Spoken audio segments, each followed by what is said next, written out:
have an article that came out recently in Nature Climate Change, and the idea of this article was try to understand the impacts of climate change alone on the carbon storage of tropical ecosystems. Because when you look out there, what is being published, there are all these very complex models that try to address that question. And they include some of the complexities that lead to a lot of uncertainties. So we try to revert that equation and say, can you use very simple models that capture a lot of complexities? And then we try to narrow down the effects of climate change alone on the carbon storage of tropical ecosystems. That is different from what had been done before. I'm Paulo Brando. I'm a faculty at the Yale School of the Environment, and I'm an associate professor of ecosystem carbon capture.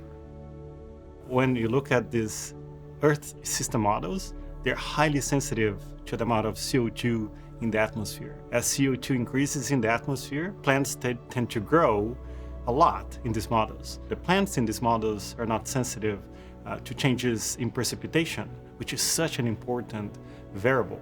And our model is much more sensitive to precipitation than it is to CO2. So we fill the gap, even though it's not perfect, but we feel that we added an important element in these studies. Our findings bring some sense of urgency. We see that for every degree Celsius of warming that happens in our planet, we lose a certain amount of carbon. In this case, between 5 and 10 petagrams of carbon. That's a lot of carbon that is being emitted from this ecosystem or lost from these ecosystems. The part that is scary about this study is that almost 40% of these losses happen in South America. And then, to be more precise, in the Southeast Amazon region that store much of the carbon in the Amazon, and it is already close to their climatic limit. So if we dry a little bit the region, we may lose a lot of that carbon. The research moving forward, the very important key aspects is understanding how can we prevent fires from entering this ecosystem, especially forests, the weather forests. And that requires working with different stakeholders or different actors in the landscape to try to prevent this from happening. Right now, a key aspect is trying to forecasting when fires may happen in the landscape. So for example, if you have a big El Nino happening in South America, it's very likely that there'll be more forests flammable. And then we're trying to forecast where this may happen. So give some months ahead of time for governments and local state agencies to prepare. The main positive outcome from this research is just to quantify how much carbon different climatic zones of the tropics store.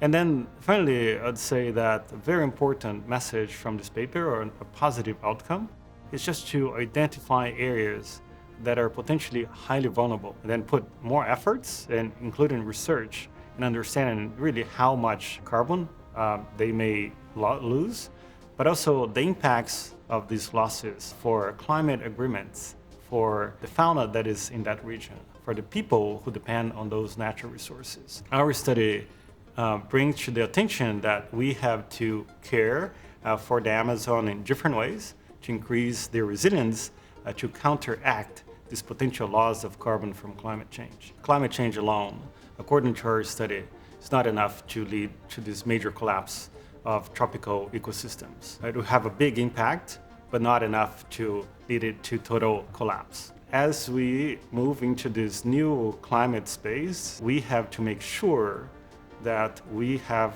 as resilient as forests as possible. And that requires reducing deforestation, that requires keeping animals in the landscape, and that requires preventing fires from entering these weather forests that store much of the carbon that we see in the tropics.